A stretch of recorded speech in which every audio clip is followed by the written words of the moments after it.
Hi everyone, welcome back to another video. For today's nail tutorial, we have these earthy, wild, bold, jungle, rainforest type of design.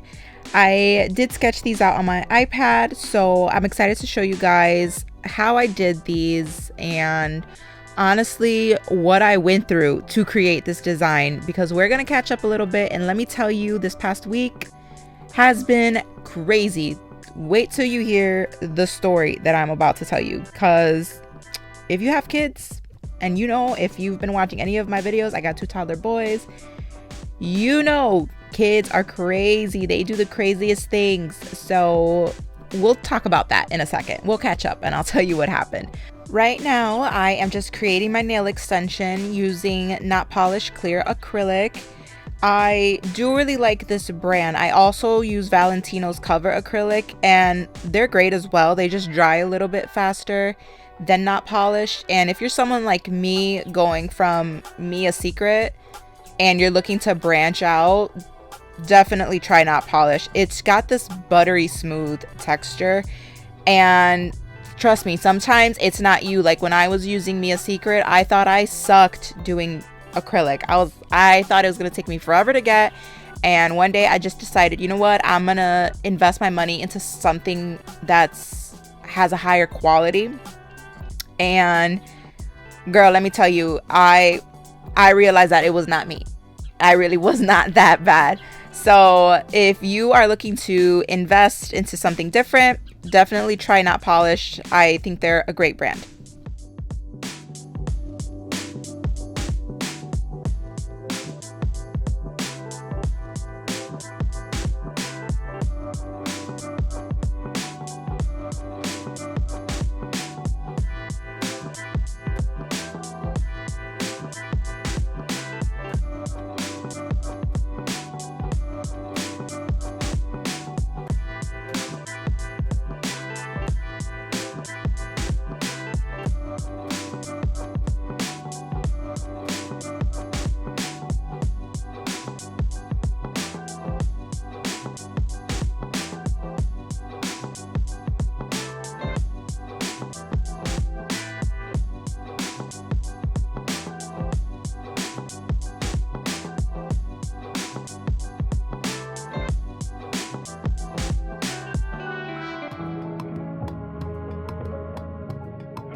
If you're struggling with your acrylic application, I do want to offer a little bit of advice and tell you how I wouldn't even say perfected because I have so much to learn, but how I got better with my acrylic application. And that is to stop using the little like sheets that they give you, where you pick up the bead and then you put the bead down on the sheet and then you watch it spurse out and you're trying to keep the bead from going outside of the circle lines.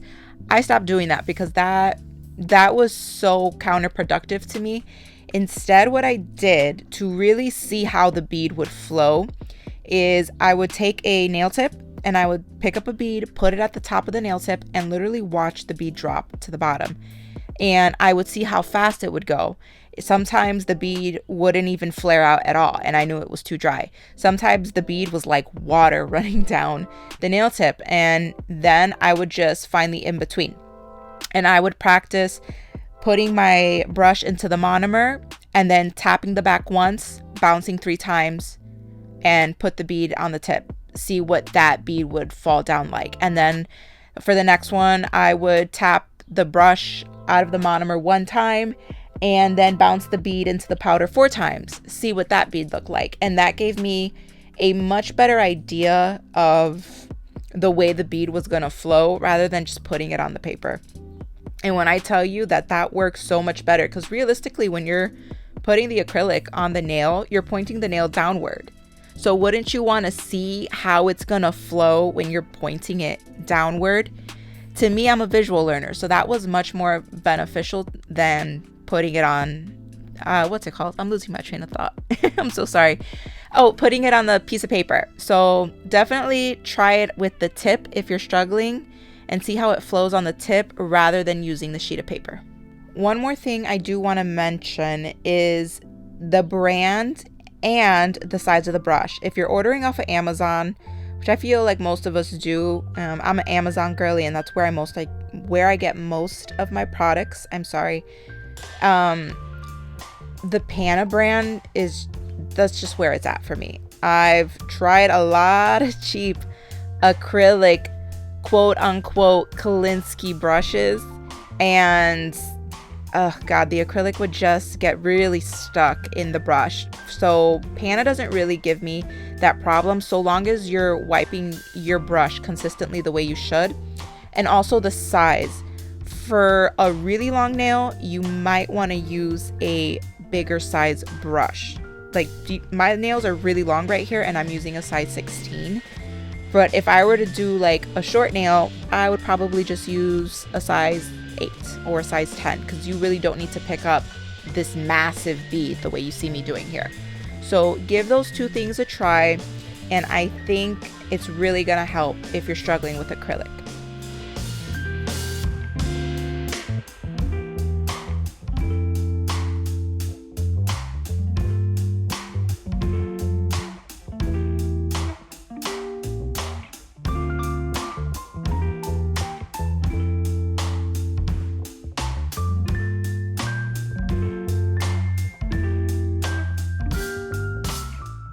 So listen, let me tell you guys what has happened to me this past week. When I was doing my nails, I was like determined I'm gonna get this set done, because I'm trying my absolute hardest, to post consistently. Like, this is what I want to do, and so I'm trying to be serious about it and post every week if possible. But when I tell you that life was lifing, and things were happening and distracting me from getting this task done, like, I cannot exaggerate all the things that happened. And it was nobody's fault, it was just life. But guys, it was so crazy. So I'm sitting at home doing my nails, and my boys are playing, and I'm like, no big deal. Like, they were like, if you watch Bluey, again, guys, I'm a toddler mom, I'm so sorry, but my kids like to watch Bluey, and there's this scene where they're playing a game called Keepy Uppy, and it's just them hitting the balloon in the air, and the balloon can't touch the ground. So my boys were playing that, and all of a sudden my son starts running to me. My little boy starts running to me, like crying and screaming, and I'm like, oh my god, what happened? And I hope nobody gets triggered by like blood, but like there was a lot of blood, and I was like freaking out. And come to find out, what had happened was that he slipped off the couch, like rolled off of it, and while falling onto a toy, simultaneously bit his lip on the outside and on the inside. And I couldn't get the bleeding to stop. I had to take him to the ER, and they had to give him stitches. And I don't know if anybody has tried to go to the ER with a 4-year-old, but it's very difficult, because they're like, I just want to leave. Like, what are we doing here? This is taking too long. I want to go home. And for the most part, I have to be honest, like, thank God he behaved so well given the circumstances, and he took those stitches like a champ. I was so proud and so impressed. He didn't even cry. What 4-year-old does not cry with stitches? Like, they wrapped them up like a burrito so they wouldn't like he wouldn't smack the doctor's hands while he was doing the stitches. But I mean, he did so good. He didn't cry and everything. But all this is now taking away from my time to upload this video. And don't get me wrong, this video is like, shoot, it could wait. Like, my son comes first. But it was just one of those things where, like I said, life was lifing. So then I take him to the dentist the next day, and she tells me that my boy totally went and shifted his whole front tooth. Like, I could not believe my ears. Like, no way this is happening to my 4-year-old right before school's about to start. Like, he's about to start pre-K, and she was like, oh, keep an eye on his tooth, because you don't want his tooth to fall out. Like, what? Can you guys imagine your 4-year-old's about to start his very first day of school with no tooth? And what made that whole, like, I wouldn't even say worse, but like what makes it crazier is that she was like, oh, if his tooth falls out, he won't grow his grown-up tooth until he's 6, which means he'd go 2 years with a gap in between his teeth. Like, stop. Stop. Don't tell me that. So he didn't learn his lesson though. He's okay. He's totally fine because he still wants to jump from the couch and do somersaults and flips all over the place. Because he's a boy. That's all I could say. He's a boy. That's just how boys are. But he's perfectly fine for the most part. I thank God, because that could have been so bad. He's fine though.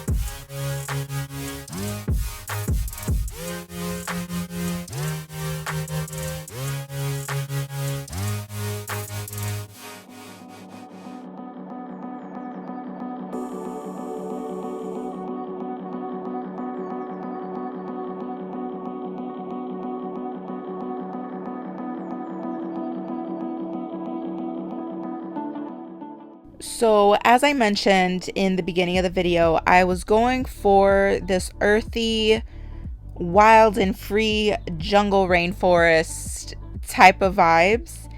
And there's no better way to do that than with a deep, rich green. So this green is by Valentino. I do wish it was much more pigmented. Instead, it's a very jelly-like green.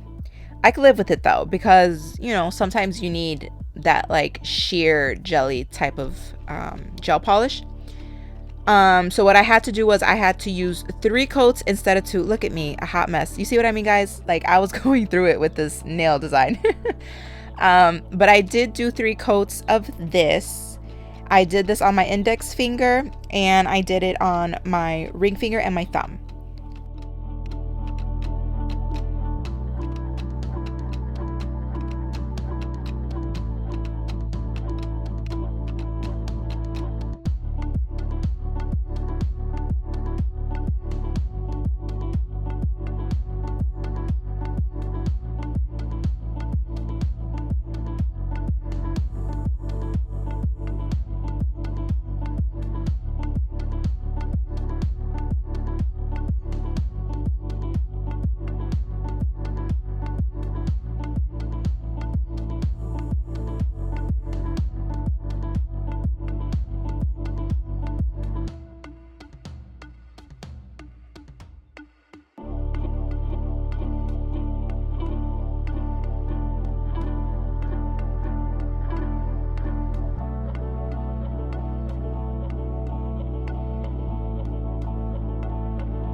If you thought that the craziness stopped there, you're wrong. So wrong.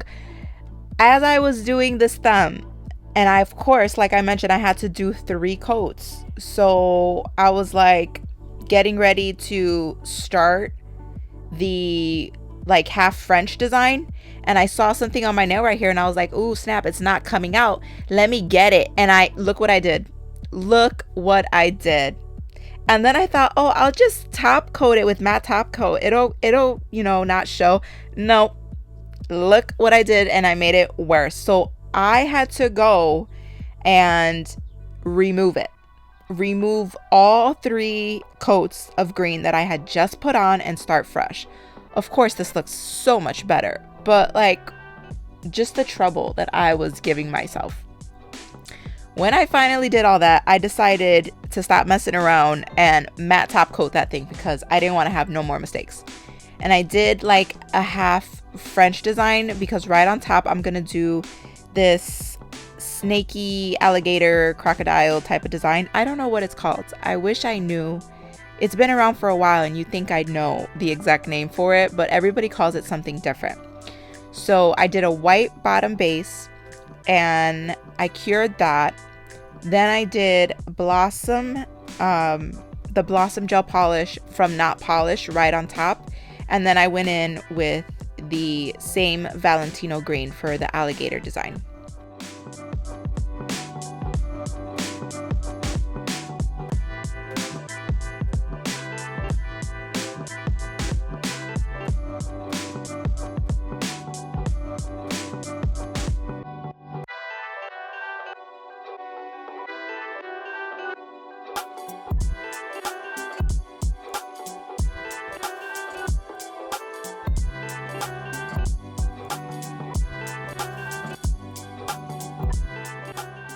Once that was done, I went in with some black liner gel, cured it for 15 seconds, and then added gold chrome right on top. When I was done with this nail though, I thought it kind of needed something a little bit extra, so I did finish like the other side of the French on the other side of the thumb. You'll see what I'm talking about in a second, but I basically did another half chrome French line on the other side.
Now here's where things get crazy again. I, of course, had to do mommy responsibilities and cook and whatnot. And could you believe I broke a nail? I broke a nail while I was cooking because I couldn't just finish the nails in one, like, smooth day. Of course not. Look, they're all covered in grease from the meat, and like it was just a hot mess. I should have worn some gloves. I don't know what I was thinking, but I broke the nail. I had to take some swipe from Young Nails and clean it all up. Yep, I did that. I glued it right back on because this video was gonna get uploaded one way or another. So after I cleaned it, I went straight for that nail that just broke and top coated it with Beetle's black gel polish. Did 2 coats of that and then added gold chrome right on top.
If you're anything like me, whenever you get your nails done, you always have a favorite nail.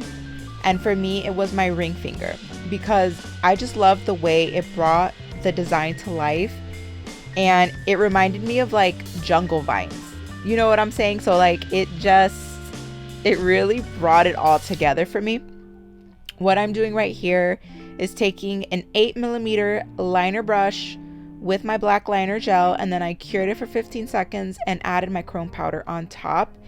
To really make it pop though, I decided instead of adding glossy top coat to the entire nail, I had to retrace the quote-unquote vines with top coat and left the green part matte. So I thought that was really cute. I thought it really pulled everything together.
Right about here, I felt like the nails were missing just a little something. So I decided to add some rhinestones, not too many, because then I felt like it would take away from the vines, but I added like 4 to this nail, and then I added some to my index finger as well. Honestly though, despite everything that happened, I am so pleased with how these nails turned out. Like, they really pulled through, and I love how they looked against the white shirt that I paired it with. The nails are definitely giving earthy and wild, but without doing too much, you know? And I feel like if you pair it with the right accessories, it just makes them stand out even more. We have, though, come to the end of this video, so if you like this nail design as much as me and you enjoyed the video itself, go ahead and give it a thumbs up, subscribe, and I'll see you in the next video.